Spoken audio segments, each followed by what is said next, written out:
In the early spring of 1775, beneath the sprawling skies of Massachusetts, a young man named Samuel Prentiss stood at the edge of a vast field, the gentle breeze rustling through his sandy hair. He was barely 20 years old, yet the weight of the world seemed to press upon his shoulders, much like the rest of the patriots who had begun to dream of a nation unshackled from the distant British crown. Samuel's family had long tilled the fertile soil outside the bustling village of Concord, a quiet life peppered with the resolve and resilience of farmers bound to their land. Every evening, as the sun dipped below the horizon, painting the sky in hues of gold and crimson, Samuel would meet with the other young men of the village. They gathered in barns and taverns, speaking in hushed tones about the whispers of revolution spiraling through the 13 colonies. The air was thick with anticipation. The secrets they shared crackled like the embers of the hearth around which they hunched together, crafting plans for a future seemingly just beyond the reach of imagination. One brisk March night, a messenger arrived, galloping down the trodden path leading into town, his horse's hooves a drumbeat against the hard earth. He brought news that would set Samuel's heart racing. The British were planning to march on Concord to seize the arms that the colonists had secretly stored away. The night was alive with urgency as Samuel and his compatriots made ready. There was no sleep to be found that night, only the quiet but determined movements of men preparing for a confrontation that would echo through the ages. As dawn broke, Samuel found himself standing again in the field, this time surrounded by the haphazard ranks of the militia. The morning fog clung to the earth, a haunting mantle of mystery as their gazes turned towards the distant road along which the British would come. The smell of dewy grass and the sound of birds heralding the day was starkly juxtaposed with the tension that gripped the men, ranging from the young who had never seen battle to the seasoned elders who hoped to guide them through the trials ahead. With the first crack of musket fire, history thundered to life around Samuel, his senses overwhelmed by the chaos and the cries of his fellow patriots. It was here, in the midst of this fierce engagement known as the Battle of Concord, that he would begin his journey, not just through a war for independence, but through a transformation that would test his courage, his loyalty, and his very identity. As the smoke began to clear and the sun climbed higher, casting its harsh light on the battlefield, scattered with remnants of combat, Samuel gazed around him at the faces of those who had fought beside him. The realization washed over him like a tidal wave. This was the beginning of a long and arduous struggle, yet in that moment he felt a stirring of hope, a belief in a future where liberty and justice were more than mere whispers carried away by the wind. As the sun cast long shadows over the fields of Concord, Samuel Prentiss sat quietly among the other militiamen, the echoes of musket fire still ringing in his ears. They had held their ground, driving back the British troops, yet the realization of what lay ahead settled over him like a heavy cloud. This victory, though celebrated with cheers and fervent embraces, was only the dawn of a larger conflict that would sweep across the colonies. In the following weeks, Samuel found himself drawn into the whirlwind of events that surged around Boston. The American forces had swelled, forming a besieging circle around the city, trapping the British within. It was during this tense period, as the colonists fortified their positions, that Samuel met Captain Nathaniel Greene, a man whose tactical mind and charismatic leadership inspired all who followed him. Under Greene's guidance, Samuel learned not only the art of warfare, but the spirit of camaraderie that bound these disparate farmers and tradesmen into a singular fighting force. The situation escalated in June with the Battle of Bunker Hill, a name that would forever mark the resolve of the fledgling revolutionary force. Samuel stood shoulder to shoulder with his fellow soldiers on the steep slopes of Breed's Hill, their fortifications haphazardly thrown together, a bulwark of determination against the looming might of the advancing British forces. As the red-coated lines marched relentlessly forward, the air cracked with gunfire, and the ground beneath Samuel's feet shook with the thunder of artillery. Despite the clear superiority of the British, the colonial troops fought fiercely, holding their own far longer than anyone had dared hope. Samuel's heart pounded with a mix of fear and exhilaration as he fired. His musket reloading with desperate haste, the acrid smoke of gunpowder curling around him like a shroud. He could feel the presence of Nathaniel Greene beside him, a steadfast pillar amidst the chaos, urging them to hold strong. But as ammunition dwindled, reality bit hard. The call to retreat pierced through the clamour, a reluctant admission that their valiant stand could not be sustained. Amidst the disorder of withdrawal, Samuel encountered friends and strangers alike, grappling with the weight of loss and the grim knowledge that more battles loomed ahead.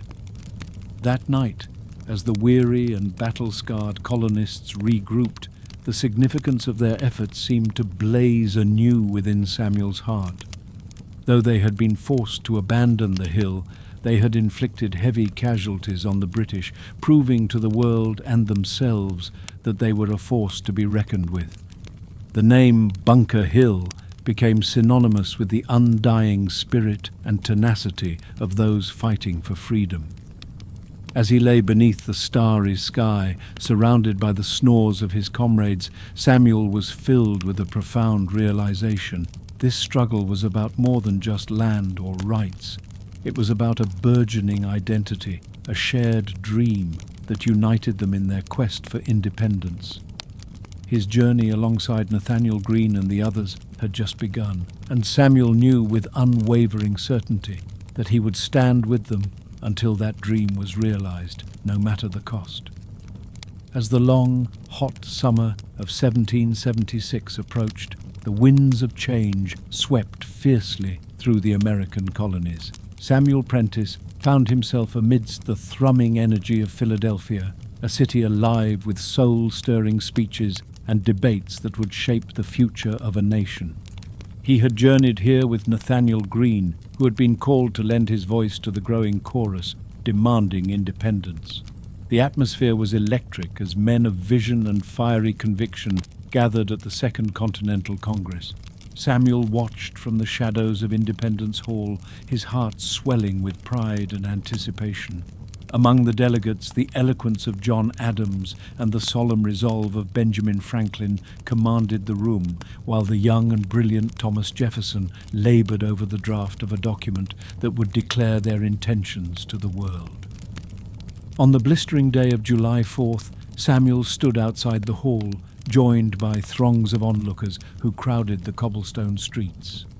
The ringing of the State House bell carried through the air, a clarion call of momentous occasion, signaling the climax of their fervent aspirations. The Declaration of Independence was unveiled, a polished testament of their resolve, inscribed with the words that would set aflame the hearts of patriots near and far. As the Declaration was read aloud to the gathering public, its powerful words resonated within Samuel, affirming the sacrifices he and countless others had already made. "We hold these truths to be self-evident, that all men are created equal," it proclaimed, and with every syllable Samuel felt the very essence of their struggle articulated with clarity and purpose. Returning to New England, Samuel was invigorated, though the euphoria of independence was sobered by the realization that securing such ideals would demand continued sacrifice. The war raged on, weaving a tapestry of victories and losses that tested the resolve of even the staunchest patriots. In August, Samuel reunited with the forces under General George Washington, an enigmatic leader whose quiet strength inspired unwavering loyalty. Washington faced the challenge of defending New York City against the British, who were poised to strike with their formidable navy and seasoned troops. The shadow of impending battle loomed large, as the fate of the revolution seemed to hang in precarious balance. Samuel's position, alongside thousands of fellow soldiers, was fraught with tension as they held vigil in the dim light of early dawn on the fields of Long Island. As the sun crept over the horizon, British forces launched their assault, employing tactical maneuvers that caught the Americans off guard, leading to a decisive defeat. Through the chaos, Samuel fought to maintain the line, driven by the knowledge that their fledgling nation depended on every ounce of courage they could muster. The retreat from Long Island was a harrowing march through darkness and fog, guided by Washington's steadfast determination and strategic brilliance. Samuel found solace in the determination of his compatriots, their spirits unshaken by the defeat. Through clever withdrawals and renewed resolve, they regrouped, taking heart from their leader's inspirational words and unyielding belief in their cause, though the loss weighed heavy. On Samuel's heart, it was etched with the understanding that the path to liberty was often perilous, marked by trials and tribulations that would ultimately forge a stronger, more resolute nation. As they pressed forward, Samuel knew that each step toward freedom would be guided by the unwavering flames of their ever-burning determination. The harsh winds of winter swept across the American landscape as Samuel Prentiss marched with the Continental Army, their boots crunching on the frozen ground. The biting cold was an unwelcome companion, though it could not extinguish the flickering hope in their hearts. They were bound for Trenton, under the resolute command of General George Washington, who sought to turn the tide of a war that seemed to teeter on the brink of disaster. It was Christmas night, 1776, when the plan to surprise the Hessian forces at Trenton was set into motion. The Delaware River presented a formidable obstacle, its icy waters churning beneath the cover of darkness. Samuel shivered within his tattered cloak, his breath mingling with the cold night air as he labored alongside his comrades to ferry their small army across the water. The thunderous sound of crackling ice served as both a challenge and a reminder of what was at stake. Despite the treacherous conditions, Samuel and his fellow soldiers pressed on, driven by the indomitable spirit of Washington, whose presence infused them with courage. As dawn broke over Trenton, the American forces descended upon the unsuspecting Hessians, the attack swift and decisive. The element of surprise was their greatest weapon, and the victory was overwhelming. Samuel fought valiantly in the streets, the intensity of battle a fevered dream, the clang of weapons an echo of their struggle for a new world. The success at Trenton electrified the fledgling nation. Samuel felt a renewed sense of purpose as he stood amidst the cheer and jubilation of his comrades. The victory had breathed new life into the Continental Army, proving that even in the face of adversity they could challenge the might of the British and their allies. The defeat of the Hessians was a turning point, a rallying cry for those who yearned for freedom. Buoyed by this triumph, Washington led his men to further successes. Samuel was there at Princeton as the American forces circled back on their adversaries, once again catching them unaware. The battle was fierce, the ground frozen beneath their feet, but the taste of victory at Trenton remained fresh in their minds, fueling their determination. Samuel's musket was a steadfast companion, each shot a testament to his resolve and the ideals for which they fought. The British, now wary of Washington's tactical prowess, were forced to reassess their strategy. These victories, though modest in scale, had ignited a fire within the colonies, a beacon of hope that signaled the possibility of true independence. Samuel carried the pride of these triumphs within him, a constant reminder of what could be achieved through unity and perseverance. As winter gave way to the promise of spring, the army regrouped and rearmed, their spirits buoyed by the victories they had claimed. Samuel believed more fervently than ever in the cause for which he fought.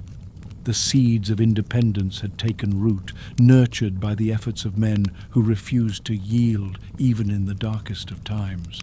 Each step they took was a stride toward a future unshadowed by tyranny, a future that Samuel was determined to see realized. The summer of 1777 unfurled its leafy arms as Samuel Prentiss found himself in the lush expanses of Pennsylvania, marching with renewed purpose alongside the Continental Army. The victories at Trenton and Princeton had breathed new life into their struggle, yet the war's horizon was clouded by looming challenges. The British, resolute in quelling the rebellion, had devised a strategy aimed at severing the colonies in two, focusing their efforts on capturing the critical city of Philadelphia. General George Washington anticipated the British advance and prepared to counter their moves. Samuel, now a seasoned soldier whose camaraderie with his fellow patriots strengthened daily, was stationed with his unit near the banks of the Brandywine Creek. Here the landscape lay tranquil under the summer sun, yet it harbored the promise of conflict as British forces, led by General William Howe, approached with formidable intent. The Battle of Brandywine commenced on September the 11th, 1777, beneath a sky shrouded in the gentle haze of early autumn. The air was thick with anticipation and the acrid smell of gunpowder as the armies clashed.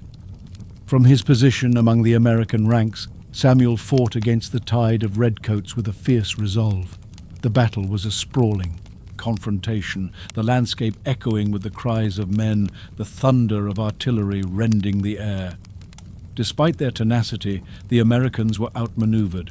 Howe's flanking strategy caught Washington's forces off guard, threatening to encircle them. Samuel's heart raced as orders to retreat cascaded through the lines. The ground slipped beneath their feet as Samuel and his fellow soldiers withdrew, their resolve battered but unbroken. Philadelphia lay vulnerable, the British advance inexorable in its progression. The fall of Philadelphia was a bitter pill to swallow, yet Samuel and his comrades knew that their spirit was far from extinguished. The city's capture was a strategic setback, but it ultimately served to galvanize the resolve of the patriots. The capture of the American capital did not achieve its intended demoralization. Instead, it steeled the resolve of the Continental Army, now a more experienced and resourceful force. As autumn gilded the trees with colors of change, Samuel was called to the hills of Pennsylvania, where Washington sought higher ground. Valley Forge would become their winter encampment, a crucible of endurance that would test the fortitude of Samuel and the men around him. The winter cast a cold hand over their ranks, bringing with it harsh conditions and scant supplies. The challenges at Valley Forge were formidable, yet it was here that Samuel encountered the indomitable spirit of Nathaniel Greene once more. Greene, alongside figures like Baron von Steuben, who had arrived from Europe to provide military training, invigorated the army with drill and discipline. Samuel watched as his comrades transformed from a ragtag militia into a more cohesive and skilled fighting force. The winter bore harsh witness to the trials of hunger and adversity, yet it was also a season of growth and unity. Amidst the howling winds and biting cold, friendships were forged that would last a lifetime, bonds strengthened by shared hardship and a common cause. Samuel often thought of those who had gone before them, their sacrifices etched into the fabric of their struggle. The lessons learned in the chill of Valley Forge would guide them forward, infusing their ranks with newfound strength and determination. Under Washington's unwavering leadership, the dawn of a new campaign loomed, a campaign in which Samuel and his comrades would rise to meet the challenges that lay ahead, emboldened by the knowledge that the fires of liberty burned ever brighter within their hearts. The spring of 1778 unfurled its green carpet across the fertile fields of Pennsylvania, breathing life back into the Continental Army encamped at Valley Forge. Samuel Prentiss, like his fellow soldiers, emerged from the ordeal of winter with a resolute spirit and newfound skills. Under the tutelage of Baron von Steuben, the American forces had transformed from weary survivors into a disciplined military force ready to face the next chapter of the struggle for independence. News reached Valley Forge that lifted spirits and kindled hope anew. France had declared its support for the American cause. The Franco-American alliance was a turning point, bringing with it much-needed supplies, military aid, and a powerful naval presence that would shift the balance of the war. Samuel, alongside his comrades, felt invigorated by this international endorsement of their quest for freedom. With the arrival of summer, the army prepared to reclaim lost ground. General George Washington, bolstered by intelligence and renewed vigor, set his sights on the British forces retreating from Philadelphia. As they marched under the warming sun, the landscape of Monmouth beckoned, a canvas for the next battle in this unfolding drama of revolution. On June 28th, the Battle of Monmouth unfurled against a backdrop of sweltering heat, the sun beating relentlessly upon soldiers on both sides. Samuel found himself once again amidst the clamor of battle, his musket steady in hand as the Americans engaged the retreating British. The heat was oppressive, sapping strength and will, yet the knowledge of their newfound unity and the support of France drove them forward. The battle was hard fought, a test of endurance, as soldiers battled not just each other, but the searing heat that turned the battlefield into a cauldron. The American forces, now under the capable eye of generals like Nathaniel Greene, exhibited the discipline instilled at Valley Forge. Samuel moved with his unit, determined and focused, every shout and shot a testament to their resilience. In the chaos, a figure of inspiration emerged, Molly Pitcher, the woman who, legend says, manned the cannon after her husband collapsed under the heat. Her presence was a beacon of courage, igniting the spirits of those around her and reminding Samuel of the shared struggle men and women alike bore in the quest for liberty. The day culminated in a hard-won stalemate, yet it marked a strategic victory of sorts for the Americans. While their forces had not decisively defeated the British, they had demonstrated their newfound competence and tenacity, holding their own against the King's finest. Across the battlefield, as the sun set in a blaze of gold and crimson, the resolve of the Continental Army stood firm, unyielded by the blistering challenges they faced. As Samuel lay beneath the canopy of stars later that night, he reflected on the growing momentum of their cause. The support from France was a promise of greater things to come, a reminder that the world was watching and that their struggle resonated far beyond the borders of their fledgling nation. He felt the bond of friendship and camaraderie intensify with those around him, a camaraderie forged in the fires of shared purpose and common goals. With each day, each battle, and each sacrifice, the dream of liberty moved closer to reality. Samuel understood that the path remained long and arduous, but it was a path they forged with their own hands and hearts, a path that led to freedom. As he closed his eyes, he felt the pulse of history in the earth beneath him, a steady beat of hope interwoven with the fabric of a nation being born. As the sun rose on the year 1779, it draped the American landscape in a promise of possibility. The Franco-American alliance had bolstered the revolutionary effort, and Samuel Prentiss found a renewed sense of purpose in the fabric of this global struggle. Yet, amidst these advances, the war remained an intricate dance, a waltz of strategy and endurance. This year spoke of returning to the southern colonies, where the British sought to capitalize on loyalist sympathies and regain control. General Nathaniel Greene, a figure of resilience and strategic prowess, took command of the Southern Department. Samuel, with a cadre of trusted compatriots, followed him south, threading through the wilderness and small towns where loyalist and patriot tensions simmered like an untamed flame. The Southern campaign was a series of skirmishes and battles, each a bead in the necklace of their ongoing conflict. The landscape was vast and wild, a testament to the untamed spirit of a nation yet unfounded. In this theatre, small victories and guerrilla tactics became paramount, and Samuel learned the value of strategy over sheer numbers.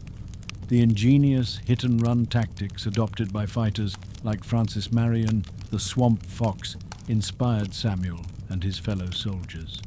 They learned to navigate the swamps and dense forests, striking swiftly before melting back into the wilderness, frustrating British forces at every turn. The Battle of Stono Ferry in June 1779 was one such clash in this southern ballet of war. Samuel was part of the contingent seeking to push back the British presence near Charleston. The encounter was intense, fought beneath the blazing southern sun, and though the Americans did not emerge victorious, it fortified their resolve. Each engagement, whether deemed a victory or loss, added layers to their burgeoning military acumen. The year wore on, and Samuel experienced the cost of war in its stark reality. The loss of comrades, whispered prayers for the land, and the muddy fields soaked with the hopes and dreams of a people striving for self-determination pierced him to his core. Yet the news from elsewhere in the colonies bore hope. The British were being worn down, stretched thin by a war fought across such a vast expanse. As autumn leaves rustled with the promise of change, Samuel heard tales of a daring naval victory, one that inspired those on land as much as it did at sea. The name John Paul Jones resounded through the air, a captain who had improbably captured the British warship Serapis in a fierce battle off the English coast.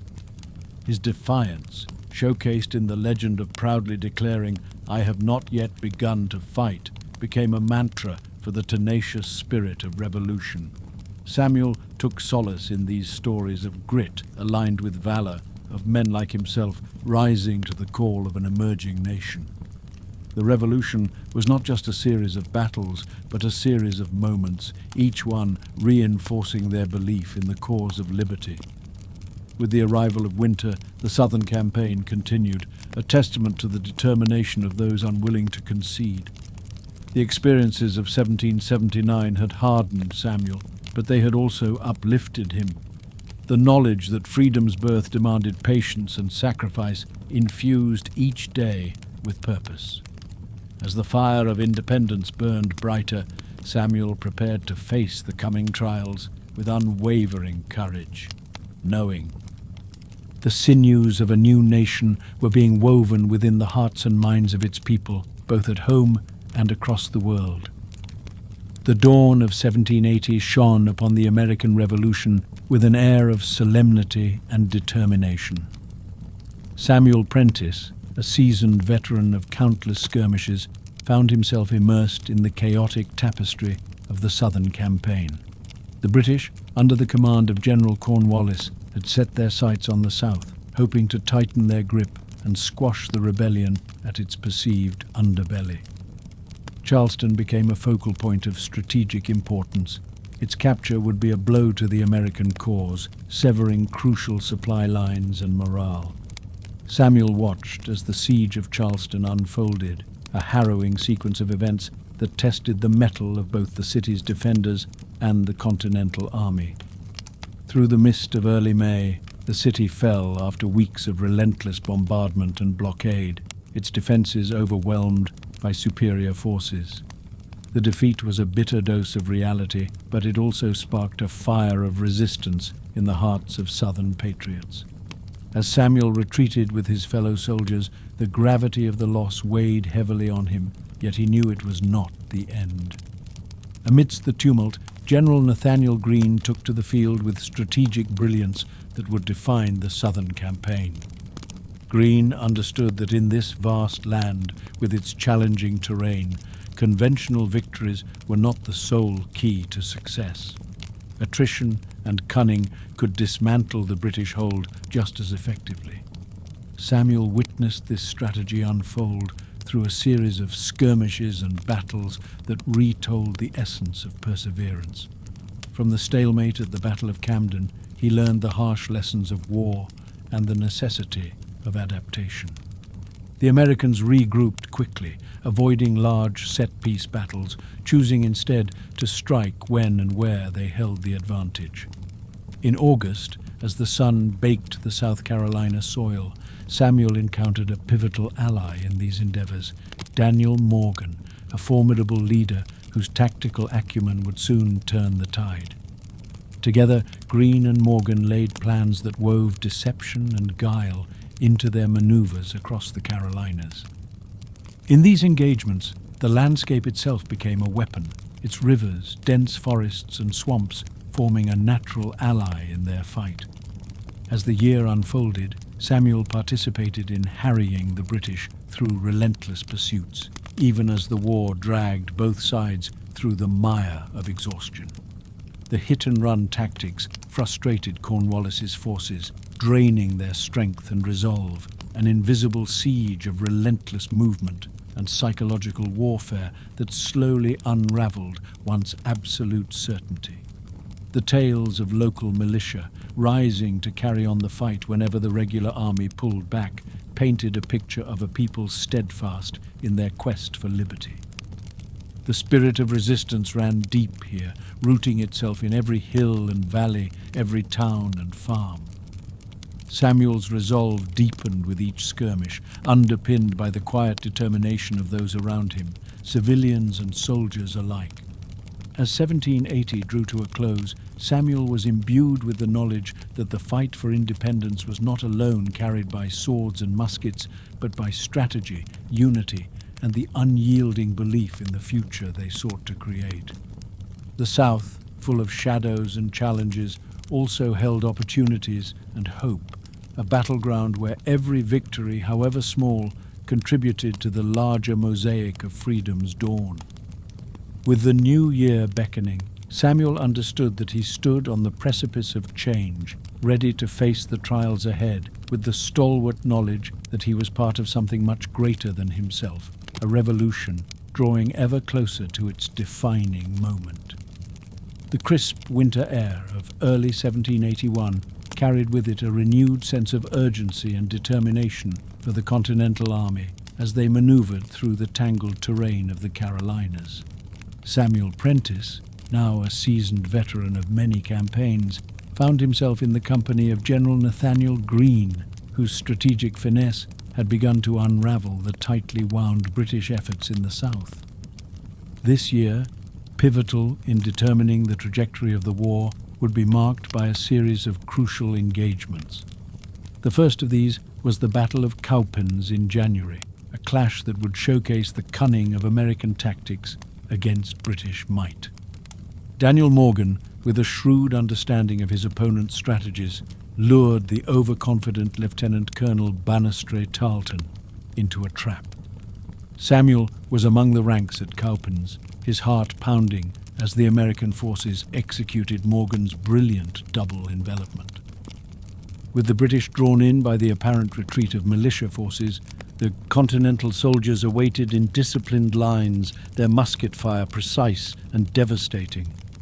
As the British faltered, Samuel felt the surge of victory, a tactical masterpiece that decimated Tarleton's forces and heralded a shift in momentum. Buoyed by this success, Greene embarked on a war of attrition, drawing British forces deeper into the Carolinas, where supply lines stretched thin and morale waned. Samuel, riding alongside the troops, watched as Cornwallis pursued them in frustration, unable to pin down Greene's elusive army. This strategy, known as the Race to the Dan, embodied the grit and ingenuity of the American forces as they outmaneuvered their foe across rivers and through the Carolina backcountry. 2 months later, the Battle of Guilford Courthouse became the next pivot in this relentless campaign. Samuel took his place amidst the fields and woods of North Carolina, eyes scanning the dense landscape that would play host to the impending clash. Despite their numerical superiority, Greene's forces were outnumbered by battle-hardened British troops, ready to face them head-on in the brutal intensity of warfare. As the battle unfolded, the American troops executed a formidable defense, retreating methodically to inflict maximum casualties. Though tactically a British victory, the losses sustained were crippling. Samuel watched as the weariness etched into British faces bespoke the heavy cost of their tenuous advances. For the Americans, each skirmish seemed to light a new beacon of hope as attrition eroded the enemy's strength over time. Throughout the summer, the war's relentless progression found Samuel and his comrades traversing the embattled terrain of the South.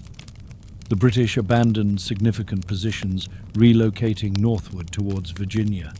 The quits and starts of Cornwallis's strategies grew more desperate, hoping for a decisive engagement that remained elusive. The support from France proved increasingly vital, with naval superiority becoming a decisive factor. Samuel and his fellow soldiers gleaned hope from the distant horizon, where the combined might of America's allies promised to reshape the war's outcome. As the heat of summer gave way to autumn's cooling breath, Samuel sensed that the revolution was approaching a precipice. The story of American independence, once a spark of rebellion, now blazed as a testament to the endurance of spirit. In the shuffling leaves and whispering winds, he could almost hear the promises echoing through time, beckoning towards a defining culmination.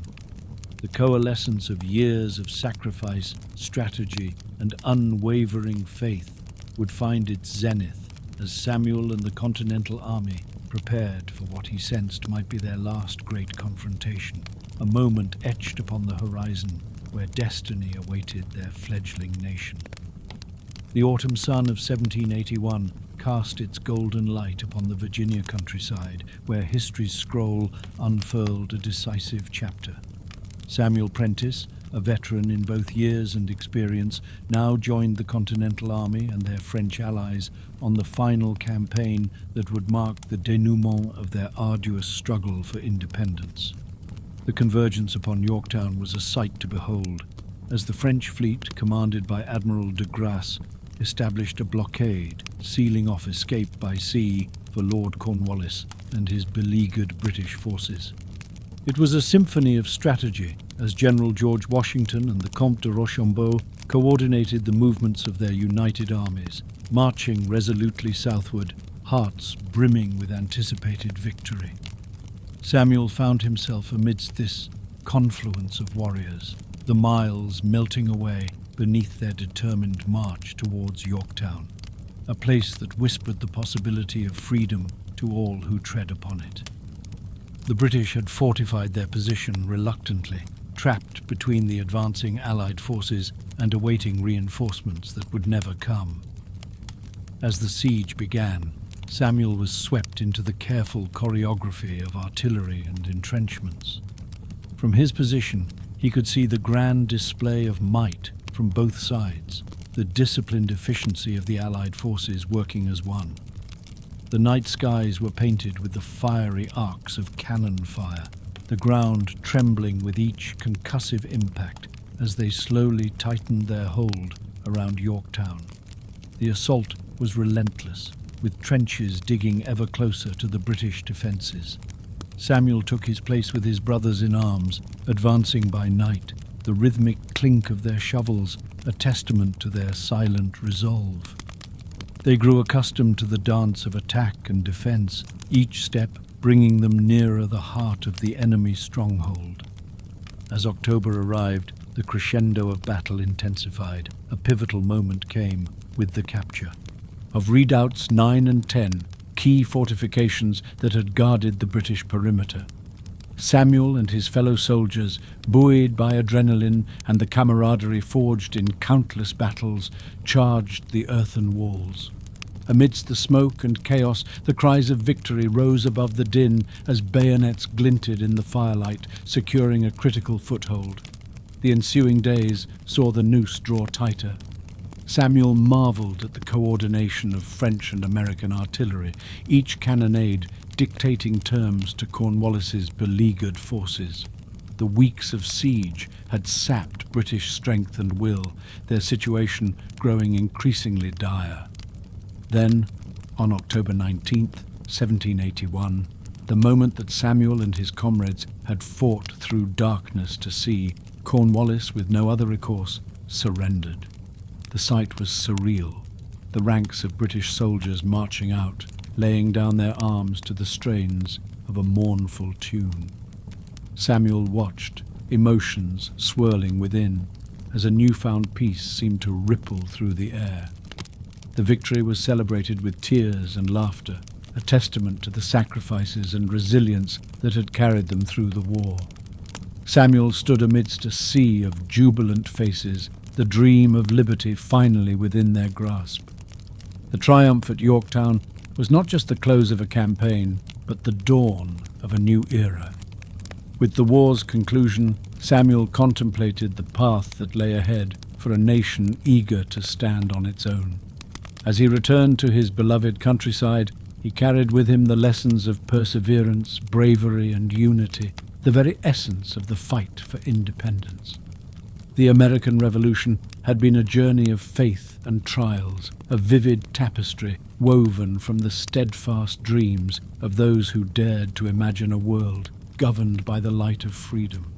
Samuel knew that the world had been forever changed, and that he, alongside countless others, had helped to craft a testament to the enduring power of hope and determination, the very soul of liberty itself.